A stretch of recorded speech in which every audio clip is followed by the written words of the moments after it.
В эфире специальный выпуск новостей. Здравствуйте. Начнем выпуск с новостей Генеральной прокуратуры Абхазии. По факту убийства гражданина Турции возбуждено уголовное дело.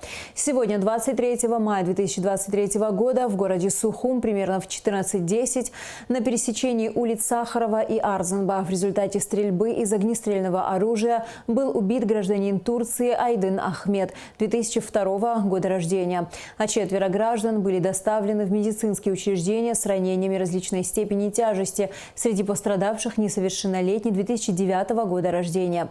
По факту умышленного убийства, совершенного общеопасным способом, прокуратурой города Сухум возбуждено уголовное дело по признакам преступлений.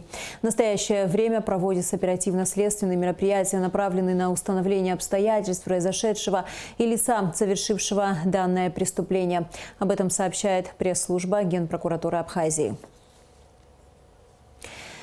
К другим новостям. 23 мая православные христиане вспоминают одного из 12 апостолов Симона Канонита, который проповедовал в Абхазии и принял здесь мученическую смерть.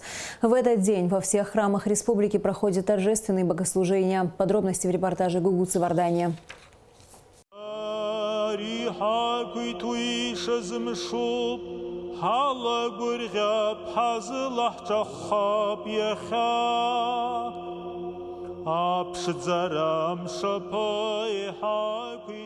«23 мая православные христиане вспоминают святого апостола Симона Канонита.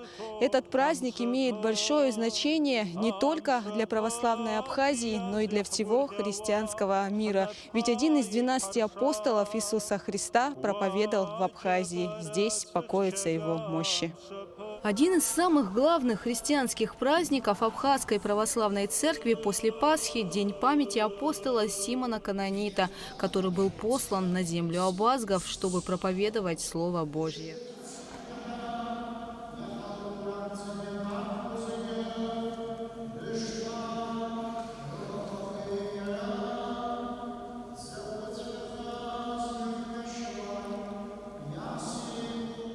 Человек подает сперва хорошее вино, а потом похуже. А ты хорошее вино сберег доселе, заявил распорядитель свадьбы в Кане Галилейской изумленному жениху Симону. Стали выяснять, откуда это вино взялось. И, видимо, виночерпи указали на одного из гостей, Иисуса из Назарета, который по просьбе своей матери превратил обычную воду в прекрасный напиток.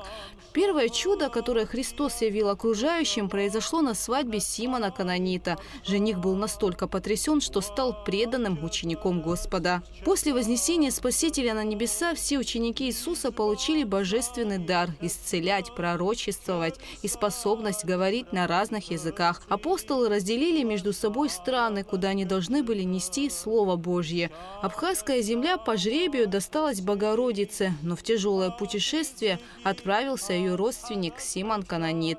По преданию, на Кавказ пришли 3 апостола – Андрей Первозванный, Матфей и Симон. Чуть позже Андрей и Матфей отправились дальше вдоль Черноморского побережья Кавказа. А Симон Канонит остался в Абхазии. Святой жил среди простых людей, говорил на их языке, постился и молился во имя их блага и здравия. Симон поселился на берегу реки Псырска в скальной пещере. Нередко грот Канонита в Новом Афоне обступали толпы прихожан, чтобы послушать проповеди апостола о житии Иисуса Христа. Здесь же он крестил людей. Это было время гонения на христиан. Житие святого пришлось на годы, когда Абхазия была римской провинцией. В городе Севасти, нынешнем Сухуме, находились римские легионеры. В середине 1 века апостол принял от них мученическую смерть. Слава Тебе за милость Его, что Господь послал нам первоверховных апостолов, именно Симона Канонита и Андрея Первозванного, и всех святых. Спасибо, Господи.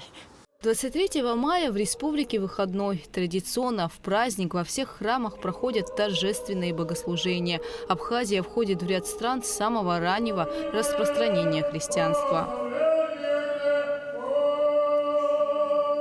Святого Симона просят об укреплении веры, помощи в решении жизненных проблем. Симон Канонит является покровителем молодежи и семьи. К святому обращаются перед венчанием. Верующие просят, чтобы союз был крепким. Место, где ступал, проповедовал апостол, считается по-особенному благодатным. В Симонов день можно утром пройтись босыми ногами по траве. Считается, что земля в это время дает человеку большие силы. Гугуса Вардания, Михаил Братухин, Абхазское телевидение.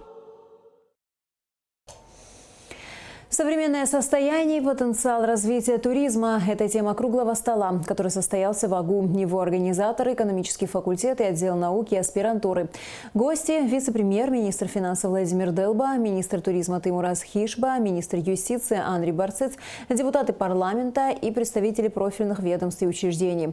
На круглом столе представили 4 доклада, в которых его авторы раскрыли важные проблемы в туристической сфере и предложили свое видение для их решения. Подробности смотрите в сюжете Сиды Малия. Лето – горячая пора для одних, чтобы отдохнуть, для других – заработать. В Абхазии сфера туризма – один большой бизнес и потому самый крупный источник для республиканского бюджета. Абхазская туриндустрия предлагает множество направлений и видов отдыха, разных вариантов размещений с такой же ценовой политикой. Все это дает возможность выбора туристу, однако хорошо владеющим информацией и обладающим знаниями для экономических расчетов есть что обсудить. Сводные показатели деятельности в отрасли свидетельствуют о достаточно высокой динамике, обусловленной влиянием ряда факторов, но вместе с тем мы не можем не отметить наличие комплекса проблем, в том числе институционального, инфраструктурного характера. Курортно-рекреационный комплекс Абхазии характеризуется высокой изношенностью материально-технической базы, отсутствием современной инфраструктуры, слабой системой информационного продвижения на рынке, зачастую, к сожалению, несоответствием цены и качества предоставляемых услуг и другими факторами. Реализация рекреационного потенциала, соответственно, развитие этой отрасли повысит количество рабочих мест и, конечно же, доходную часть бюджета. Однако, как считают специалисты, есть ряд проблем, которые нужно обсуждать и решать. Круглый стол на тему «Современное состояние и потенциал туризма в Абхазии» стал как раз такой площадкой, на которую пригласили представителей научных и академических кругов, представителей органов власти и деловых кругов. При таких встречах мы не только будем говорить о самой проблеме как таковой, да, и о самом потенциале, но и, наверное, выработаем рекомендации практического характера, которые в обозримом будущем приведут к принятию решений, которые повлияют на еще больший рост. Законодательство Республики Абхазия, конкретно закон о туристской деятельности, говорит о том, что государство определяет туристскую деятельность как приоритетную в развитии экономики. Поэтому вот такого рода высокие научно-практические обсуждения и измышления о том, как мы будем регулировать эту правовую материю в целом, как мы будем регулировать эти общественные отношения, является очень актуальным. Несомненно, реагирование на предложения и замечания специалистов даст положительные результаты, потому подготовленные доклады касались конкретных проблем и вариантов решения тех или иных задач. Старший преподаватель кафедры экономической теории Линда Ампар представила доклад на тему «Туристские ресурсы как основа туристского потенциала Абхазии». Она считает, что туристский потенциал республики не выявлен, необходимо провести исследования, в частности, юридически произвести разбивку по объектам. Туристские ресурсы являются основой туристского потенциала любой страны. В законодательстве Республики Абхазия есть определение туристских ресурсов, но систематизации и разбивки по объектам нет. Учитывая подобное, получается такая ситуация, что нет реестра у нас туристских ресурсов на территории Абхазии, нет кадастра туристских ресурсов в Абхазии, нет возможности планирования, нет возможности определения объемов туристского рынка.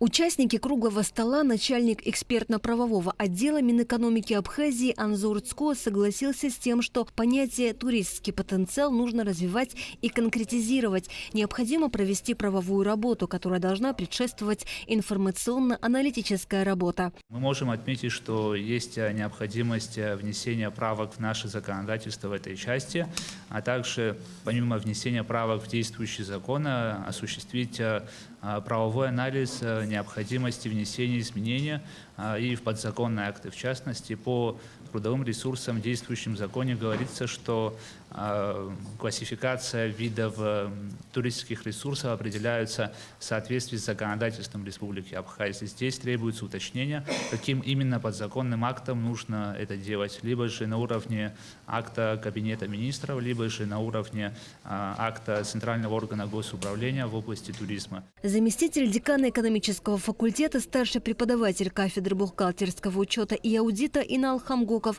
представил доклад на тему «Информационное обеспечение как фактор развития туризма». Он предлагает конкретные шаги. У Министерства по туризму есть портал Абхазия Travel. Я считаю, что государству очень важно уделять подобным вещам большое внимание, и необходимо на базе уже существующего портала развивать подобный портал. И на этом портале нужно, естественно, давать информацию, во-первых, о самой Абхазии, рассказывать, какие у нас есть достопримечательности, объекты, которые могут посетить туристы. Кроме того, необходимо на этом портале, наверное, давать информацию о объектах размещения, о различных туристических продуктах и, конечно же, полезную для туристов информацию. И в дальнейшем уже можно было бы внедрить, например, возможность оплаты различных услуг, туристических продуктов и тех же средств размещения, чтобы турист, уже находясь у себя дома, распланировал весь свой отдых и не тратил здесь на это свое время.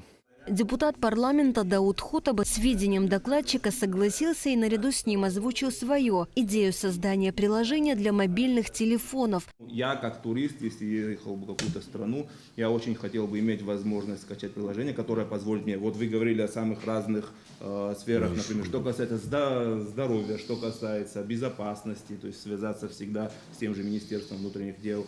Или вы говорили о том, чтобы в дальнейшем уже о бронировании отелей, об информации. То есть, мне кажется, сегодня уже именно надо работать над приложением. Это ни в коем случае не отменяет, конечно, сайты и порталы, но вот я считаю, все-таки, наверное, сегодня у каждого есть смартфон, он наиболее удобный, он позволяет получать быструю информацию в любом месте. Вице-премьер поинтересовался у представителей Министерства туризма тем, какая работа ведется в этом направлении. По словам начальника отдела информационного сопровождения и имиджевой политики Минтуризма Оксаны Топагуа, есть Абхазия Travel портал. Однако, как выяснилось в ходе дискуссии, в работе портала есть определенные недочеты, которые в настоящее время устраняются. Вместе с тем Оксана Топагуа уточнила, что горячая линия Минтуризма работает 24/7. О правовой основе туристской деятельности и пути их совершенствования говорила доцент кафедры географии Кристина Лакербая. По ее словам, закон, регулирующий туриндустрию, принятый еще в 2005 году, перестал отвечать современным требованиям. В частности, мы предлагаем расширение, которое сегодня, на мой взгляд, есть термины, которые не весьма актуальны, да, это рассмотрение видов лицензирования, потому что на сегодняшний день по закону о лицензировании определенных видов деятельности туризм подлежит лишь туроператорская, турагентская деятельность. Я предлагаю расширить этот спектр услуг, так как мы сегодня предлагаем отдельные турпродукты в виде экскурсионного обслуживания, в виде средств размещения организованного и индивидуального типа, в виде экстремального вида. То есть эти виды на сегодняшний день фактически подходят под туроператорскую деятельность, но хотелось бы их выделить из этой сетки и, в принципе, выделить их как отдельные виды деятельности с правом развития перспективе. Выделить как отдельные виды деятельности особенно необходимо экстремальные виды туристического отдыха, такие как сплав по реке, прыжок с тарзанкой или полет на параплане. Кристина Лакербай уверена, что подобную сферу должны контролировать МЧС, и это лишь единичный пример того, почему необходимо разграничение по видам деятельности. В законе о туристической деятельности в главе 1, статье 1, это общие понятия, нет таких понятий, как определенные виды туризма, такие как есть такие понятия, как въездной туризм, выездной туризм, самодеятельный туризм, социальный туризм. Хотя мы все знаем, и коллеги здесь присутствующие знают, что на территории Республики Абхазия развиты такие отрасли, то есть виды туризма, как религиозный туризм, культурно-познавательный туризм, лечебно-оздоровительный туризм. То есть мы к этому виду туризма можем вообще отнести очень много. Винный туризм, деловой, детский и так далее. Да? Однако закон таких понятий не предусматривает. То есть, мне кажется, это не так сложно внести изменения в этой части, именно в главу 1, и в эту первую статью. Деятельность экскурсоводов регулируется соответствующим положением, потому было бы целесообразно рассмотреть новое положение, в котором была бы прописана имеющаяся в республике туристская деятельность. По словам старшего преподавателя кафедры экономики Александра Страничкина, в связи с принятием закона о лицензировании все виды лицензирования из закона о туристской деятельности были убраны. Потому, вероятно, изменения придется вносить именно в закон о лицензировании. Владимир Долба сказал, что данные вопросы нужно принимать в работу и порекомендовал включить в состав рабочей комиссии Кристину Лакербая, которая много лет проработала в Министерстве туризма. Председатель ревизионной комиссии Республиканской ассоциации экскурсоводов представил доклад на тему «Условия совершенствования экскурсионной деятельности на туристическом рынке». Круглый стол, на котором были представлены доклады с научным подходом, очевидно, даст положительные результаты, озвученные проблемы найдут решение. Асида Малия, Заур Кварчи, Абхазское телевидение.